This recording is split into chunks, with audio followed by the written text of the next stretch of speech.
My name is Maddie Irish, and this is Andrew Wild. He is our new community-based learning coordinator, and I'm going to be asking him a few questions about his job and what he's here for. So, what is the community-based learning coordinator? The community-based learning coordinator is the person who connects the Winooski Middle and High School with the surrounding community, especially of Winooski, but certainly the other communities of Burlington, Essex, Colchester, and even beyond more broadly in Vermont. What did you do before you came here? Most recently, I was a researcher for the Tarrant Institute, which is at UVM. And before that, I supported teachers and worked with teachers.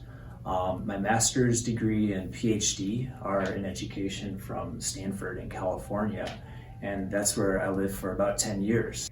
Why did you want to come work in Winooski? My education career actually started in Thailand. I lived in Thailand for a year right after college and just loved the cross-cultural exchanges and language learning that I was able to engage in, and learning from my students and the teachers who I worked with, as well as having them learn from me. So obviously, Winooski is a very culturally and linguistically diverse place, and it's a really exciting place to be an educator. And there's a lot of cutting edge work going on here in education.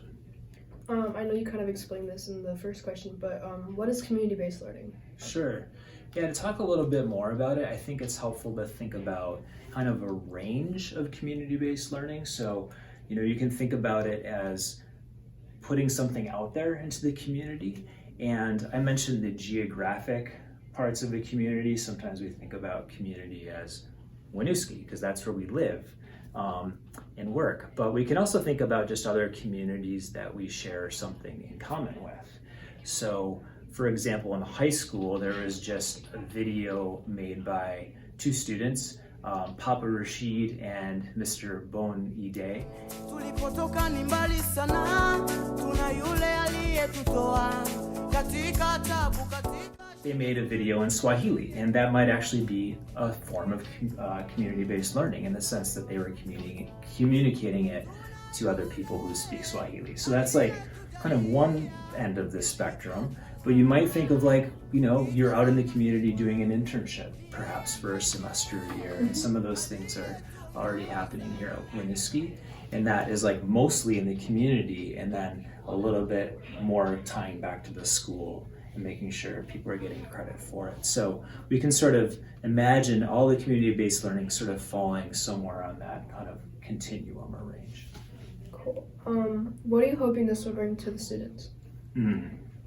I really hope that you are inspired by the community-based learning and excited to give back to your community and just find it personally meaningful, that you learn something about yourselves and the things that you'd like to do in your life and in the world, and that you develop the skills and abilities to be continued learners and find things that you're passionate about. Do you think the student involvement will contribute to the local businesses as well?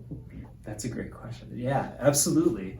I heard an example about a class that was doing something with marketing, and I forgot the specific business, but I know they got some feedback from the students because they were potential consumers of their products. So that's an example of where the company was actually benefiting from the student perspective because they were an audience, and maybe right now, but especially as they transition more as adults. So I think that's a specific way.